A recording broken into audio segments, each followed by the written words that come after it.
Subuh yang penuh berkah ini, kita alhamdulillah masih diberikan berbagai nikmat oleh Allah, nikmat iman, nikmat Islam, nikmat sehat, nikmatnya hidayah, nikmatnya berada dalam ketaatan kepada Allah Subhanahu wa taala.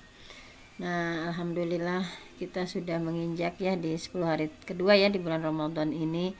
Mudah-mudahan semakin bersemangat melakukan berbagai ketaatan kepada Allah, semakin bersemangat mencari ilmu ya untuk bekal kita, kemudian semakin bersemangat untuk berbagai menghatamkan tilawahnya, kemudian berinfak sedekahnya, kemudian berbagai hal ya yang syariat-syariat di bulan Ramadan, baik tadarus, tarawih dan lain sebagainya. Dan insya Allah dalam kesempatan kali ini kita akan membahas mengenai safar ya, karena sebentar lagi ada mudik ya, kemudian ya banyak melakukan safar ya. Ini kita pun harus tahu dalam syariat itu safar itu seperti apa, hal-hal yang boleh, hal-hal yang dilarangnya. Nah, mungkin insya Allah pada kesempatan kali ini kita akan sama-sama membahas ya salah satu buku. Nah, ini mengenai bekal safar. Sebentar. Nah, ini mengenai bekal safar ini, walaupun sebetulnya sudah diketahui, tetapi kita ingat kembali ya, barangkali ada hal-hal yang belum kita lakukan dalam safar ini. Nah, di sini ya penulis menyampaikan bahwa safar itu adalah salah satu kebutuhan penting ya untuk kehidupan manusia, karena pasti di antara kita banyak atau ada yang melakukan safar. Oleh karena itu Islam mensyariatkan ya hal-hal apa saja yang dibolehkan, bagaimana hukum ibadah saat safar dan lain sebagainya ya. Nah, di antara umat Islam mungkin ketika safar itu banyak yang melalaikan sholat gitu ya, atau bagaimana terkait tata cara toharoh yang masih samar, kemudian jamak dan qashar yang ada yang masih asing ya, lebih baik labas gitu, nggak sholat gitu dan sebagainya. Nah, oleh karena itu di buku ini insya Allah akan diberikan bekal ya, dari mulai definisi safar itu seperti apa. Nah, safar ini berasal dari bahasa Arab ya, safar, arti safaro itu nampak ya, nampak. Kenapa safar itu dinamakan nampak?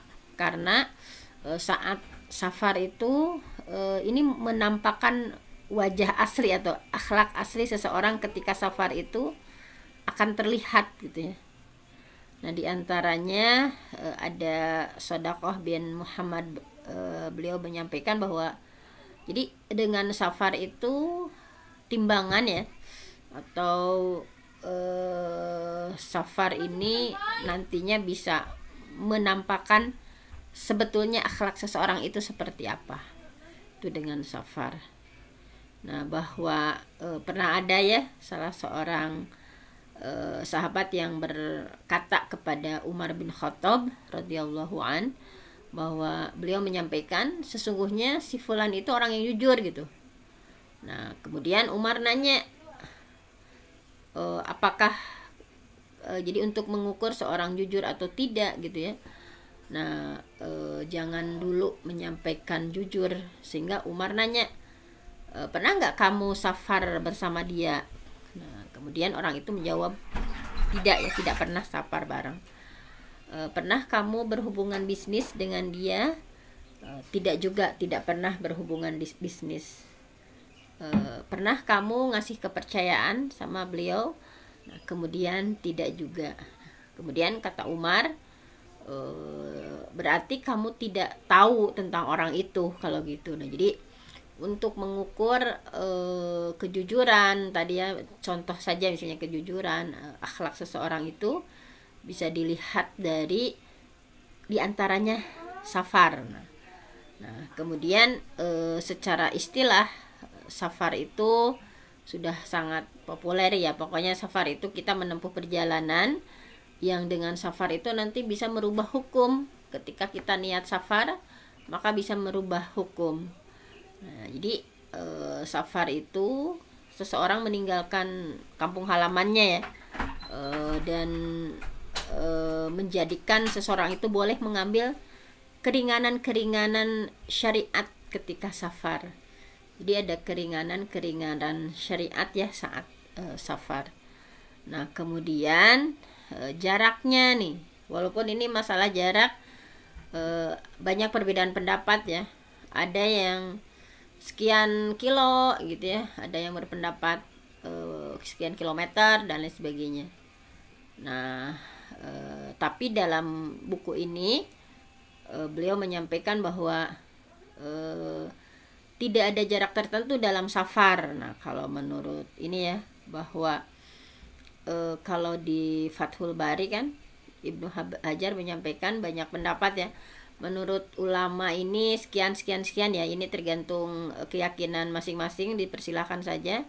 Namun dalam hal ini di buku yang penulis buku ini, bahwa menurut beliau tidak ada jarak tertentu dalam safar, tetapi dikembalikan kepada urap, kebiasaan masyarakat ya, kebiasaan masyarakat, apakah jarak tersebut termasuk safar atau tidak. Yang terpenting nggak boleh ada istihza, memperolok-olokan dalam agama gitu ya. Yang terpenting itu bagi yang meyakini seperti kebiasaannya sekian kilo silahkan. Bagi yang meyakini bahwa tidak ada secara khusus gitu ya berapa kilonya, dikembalikan kepada uraf masyarakat. Uraf itu kebiasaan ya, apakah hal itu dinilai safar atau bukan dengan jarak sekian. Nah, jadi di sini karena dilihat dari surah An-Nisa ayat 101 itu mutlak ya, jadi enggak secara khusus. Nah, di sini kan secara umum gitu, bahwa di surah An-Nisa 101, a'udzubillahi minasyaitonirrajim, wa idza darabtum fil ardi, dan apabila kamu bepergian di muka bumi, falaisa alaikum junahun, maka tidak berdosa ya, tidak mengapa kamu antak suruh minas sholah, untuk mengkosor sholat. Jadi di sini tidak ada secara mutlak ya, tidak ada secara muqayyad berapa kilo dan sebagainya. Yang terpenting wa idza darabtum fil ard. Nah, jadi ayat tadi ya, surah An-Nisa 101 mutlak ya, jadi kata safarnya itu tidak membatasi dengan jarak tertentu. Sehingga dalam kaidah usul fikih, kalau seperti ini, bahwa sesuatu yang mutlak ya tetap dibawa kepada kemutlakannya sampai ada dalil yang menjelaskannya gitu. Kemudian Ibnu Taimiyah menyampaikan bahwa pokoknya setiap nama yang gak ada batas tertentu dalam bahasa ataupun syariat, maka dikembalikan kepada uraf, dikembalikan kepada kebiasaan. Nah, oleh karena itu ya, jarak, nah ini dinilai oleh manusia bahwa hal ini masuk safar, maka itulah safar yang dimaksud dengan syariat. Jadi tergantung pada uraf, kebiasaan dalam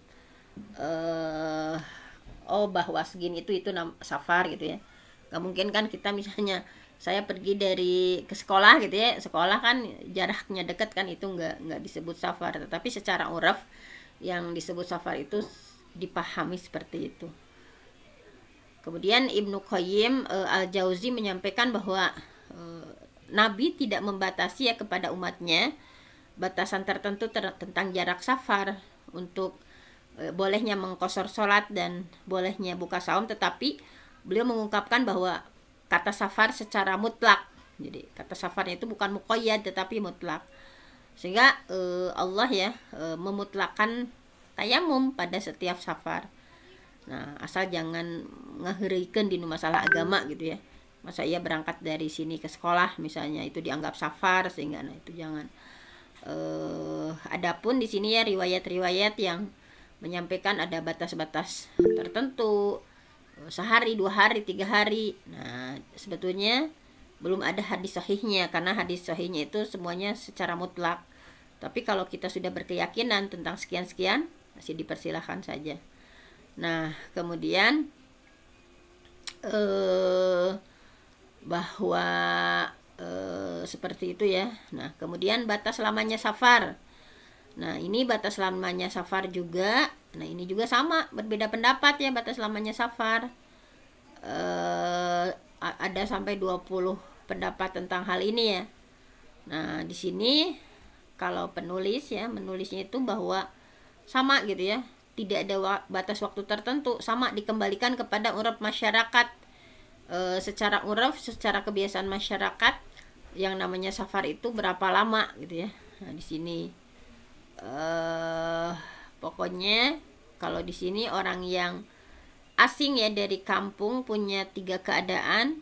Yang pertama itu yang niat tinggal selama-lamanya di sana ya, niatnya mukim gitu ya, kayak kedutaan misalnya. Nah, ini berarti hukum golongan ini adalah mukim, jadi wajib saum Ramadan, wajib sholatnya secara sempurna, nggak boleh kosor. Nah, kalau yang bermukimnya seperti ini. Kemudian yang kedua adalah yang berniat hanya tinggal sementara saja, misalnya untuk keperluan yang tidak tahu misalnya kapan urusannya selesai misalnya. Nah, orang yang seperti ini maka termasuknya musafir ya, musafir. Nah, kemudian walaupun, nah di sini walaupun orang tersebut misalnya lama tinggalnya, tetapi kalau tidak diniatkan untuk mukim gitu ya, nah ini maka niatnya itu tinggalnya sementara ya, tapi tanpa membatasi waktu gitu kapan urusannya itu selesai. Nah, maka orang seperti ini ya digolongkan pada musafir. Nah, kemudian ada orang yang berniat tinggal sementara ya untuk keperluan, sehingga tidak tahu kapan urusannya selesai ya. Misalnya kayak pelajar ya tinggal jauh. Nah, masalah ini ada perbedaan pendapat ya di para ulama. Mayoritas ulama menyampaikan kalau yang seperti ini bukan musafir lagi. Nah seperti itu. Kemudian hukumnya nih, hukum safar. Tadi ya emang banyak sekali perbedaan pendapat. Nah, itu sekali lagi tergantung kepada keyakinan masing-masing ya. Sekarang hukum safarnya. Nah, hukum safar itu tentu saja, hukum safar itu asalnya ya ibahah ya, boleh-boleh saja. Tetapi dalam Islam hukum itu bisa berubah ya, tergantung niat atau tujuannya. Kita sudah pernah membahas innamal a'mal binniyat. Sesungguhnya amal itu tergantung niat. Nah, oleh karena itu safar ini ya bisa menjadi wajib, bisa menjadi sunnah, bisa mubah, makruh atau haram. Misalnya safar hukumnya wajib apabila untuk amalan wajib kayak haji, berarti safar itu wajib gitu ya bagi yang mampu ya. Kayak jihad, berarti bepergiannya itu hukumnya wajib. Menuntut ilmu yang wajib ya, yang fardu ain misalnya. Menuntut ilmu yang fardu ain ini juga wajib. Terus mengunjungi orang tua ya, mengunjungi orang tua, nah ini juga menjadi safar wajib. Misalnya kan berbakti pada orang tua. Jadi safar yang dilakukan Nabi ya, pokoknya bermuara pada beberapa keperluan, yaitu haji, umroh, jihad dan hijrah ya. Nah, tetapi safar juga bisa dihukumi sunnah. Nah, ketika menyangkut amalan-amalan sunnah, misalnya mengunjungi kerabat ya, mengunjungi sahabat misalnya, haji dan umroh bagi yang pernah melakukannya misalnya udah kedua kali, atau umroh udah pernah gitu ya, ini sunnah, itu juga hukumnya sunnah. Membantu kebutuhan muslim misalnya itu gue sunnah. Dan bisa jadi safar itu hukumnya mubah, boleh ya. Jadi kayak rekreasi ya, piknik, healing, itu mubah saja. Jadi melihat keindahan alam ini mubah. Bisa jadi safar kita itu bisa menjadi makruh. Nah, misalnya safar hukumnya makruh itu untuk ya tadi untuk memperbanyak harta duniawi misalnya, bisa jadi itu masuknya ke makruh. Dan bisa jadi safar itu menjadi haram. Misalnya safarnya melakukan maksiat ya, untuk niat melakukan perbuatan haram misalnya. Apalagi safar perempuan yang tidak disertai mahram ya. Perempuan juga hati-hati, harus ada ditemani ya. Jadi perempuan yang tanpa mahram ini juga bisa jadi jatuhnya ke haram ya. Atau safar yang berniat melakukan kemaksiatan, misalnya ya bepergian untuk berzina ke sebuah hotel dan sebagainya misalnya, atau untuk mencuri. Nah ini juga haram. Jadi hukum safar ini tergantung niat dan tujuannya. Jadi bagi orang yang melakukan safar ya, harus diluruskan dulu niatnya gitu, supaya safarnya itu berbuah pahala gitu ya. Dan sebaliknya waspada ya, yang safar tujuannya maksiat. Nah kemudian dampak positifnya ada ya, ada dampak positif, ada negatifnya dari safar ini. Jadi safar itu ada faidah atau manfaatnya. Di antaranya kalau Imam Syafi'i menyampaikan bahwa tagharrab, berkelanaklah ya, tagharrab anil auton, berkelanaklah dari kampungmu ya, fi talabil ula, untuk mencari keutamaan. Juga ini juga disuruh ya, safar itu tagharrab, berkelanaklah anil auton, dari kampungmu, fi talabil ula, untuk mencari keutamaan. Wasafir, nah, lakukan safar ya, fafil asfar khamsu fawaid, karena dalam safar itu ada 5 faidah. Nah ada juga dampak positifnya dari sabar ya, 5 faidah ya. Yang pertama adalah tafarruju hammin, dengan safar itu menghilangkan keruwetan, kesumpekan ya. Tafarruju hammin, jadi dengan safar juga bisa menghilangkan kesumpekan. Waqtisabu ma'isyah ya, dengan safar bisa dengan mengais rezeki ya. Wa ilmun, dengan safar bisa mendapatkan ilmu. Wa adabun, dengan safar bisa mendapatkan adab. Wa suhbatu majidi, dan teman yang baik.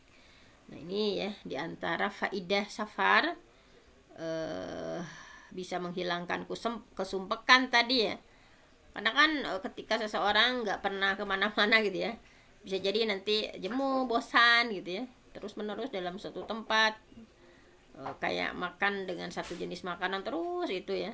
Namun ketika pindah, menyibukkan diri, nah rasa jenuh, rasa sumpek itu lambat laun hilang. Kemudian yang kedua mengais rezeki ya. Jadi rezeki itu dicari dengan bergerak, bukan dengan diam saja di sebuah tempat. Nah diantaranya ada seseorang ya yang datang kepada Ma'ruf al-Karhi, wahai Abu Mahfuz, apakah saya mesti bergerak gitu ya? Apakah saya mesti bergerak untuk mencari rezeki atau cukup duduk saja? Karena beliau menjawab, ya harus bergerak ya. Al-harokah, harokah ya, al-harokah fihal barokah. Jadi dengan bergerak itu bisa jadi akan mendapatkan keberkahan. Jadi bergerak itu lebih baik bagimu. Jadi jangan diem aja ya di rumah misalnya, tetapi ya bergerak. Nah, bahwa beliau menyampaikan bahwa Allah pun sudah memerintahkan tentang hal itu ya kepada Siti Maryam. Ketika Siti Maryam hendak melahirkan ya, beliau kan wahuzi, tuh wahuzi, goyangkan, coba gerakan gitu. Wahuzi ilaika bizid'in nakhlah, bahwa goyangkan pangkal pohon kurma, tusaqit 'alaika rutaban janiyya, niscaya kamu akan niscaya pohon itu akan menggugurkan buah kurma yang masak untukmu. Jadi ketika kita menggerakkan, maka pohon itu pun akan menggugurkan buah kurma. Nah ini ya disampaikan seperti itu, bahwa Allah pun menyuruh kita untuk bergerak gitu ya.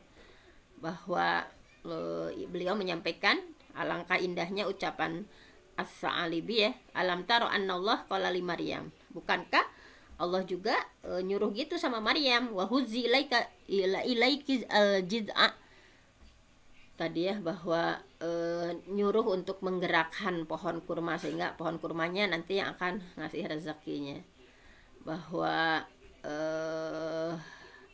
di sini menurut beliau bahwa kenapa Allah nyuruh sama Siti Maryam ya untuk menggoyangkan pohon kurma itu, dan pohon kurmanya nanti akan menggugurkannya untuk beliau. Nah, seandainya Allah berkehendak kan memetik tanpa menggoyang, tentu saja bisa.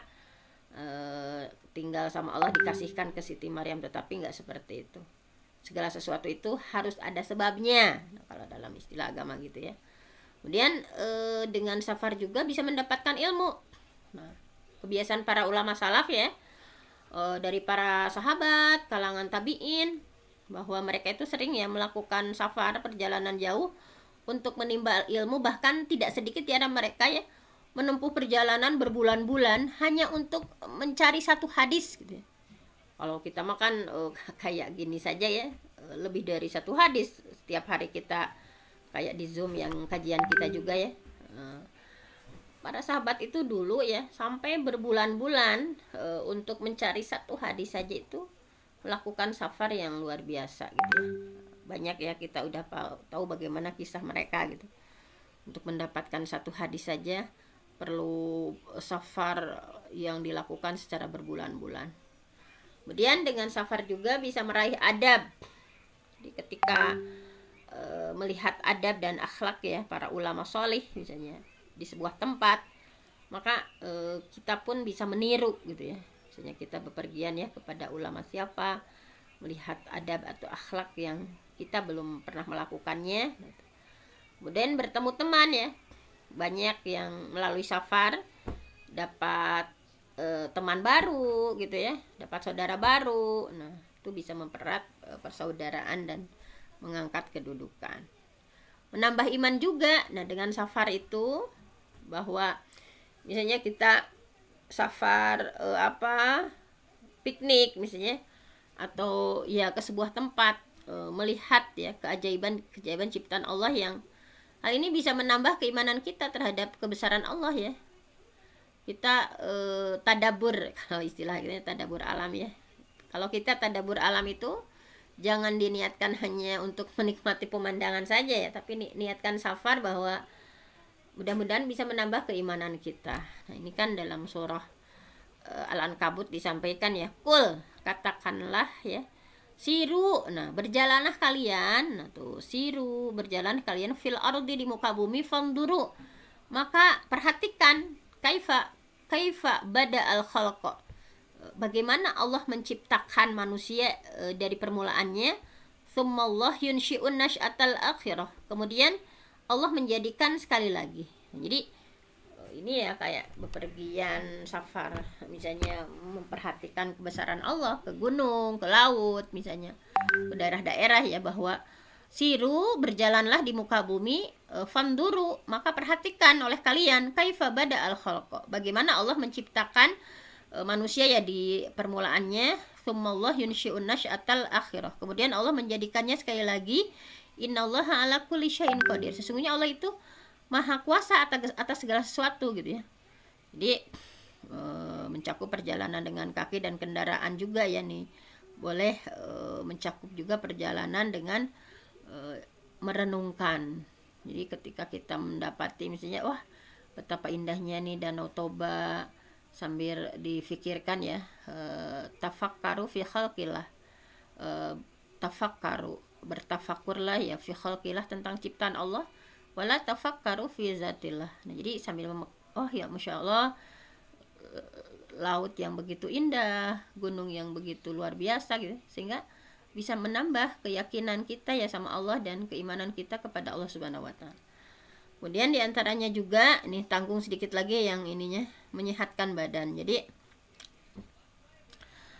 bahwa safar itu bisa menyehatkan badan dan menghilangkan kemalasan, serta membuat menjadi semangat makan gitu ya. Karena badan kita yang mengandung lemak makanan yang kalau dibiarkan tidak gerak gitu ya, akan mengakibatkan penyakit. Nah, namun dengan gerakan maka badan akan terasa hangat, lemak-lemak bisa menghilang, menjadikan lebih semangat lagi, badan menjadi enteng kan. Kalau kita udah dari laut, kayak dari gunung misalnya, atau dari tempat-tempat wisata misalnya, nah ini tergerakkan, itu juga bisa refresh, bisa menyehatkan badan. Jadi Islam mensyariatkan beberapa syariat yang mengandung gerakan, kayak jihad kan itu gerak, manasik haji kan itu luar biasa gerakannya dari A sampai Z-nya ya. Berkunjung, ziarah, kemudian mengantarkan jenazah, pergi ke masjid, wudhu, mandi. Nah itu syariat-syariat itu mengandung gerakan olahraga ya diantaranya. Kemudian dengan safar juga bisa mengangkat kedudukan.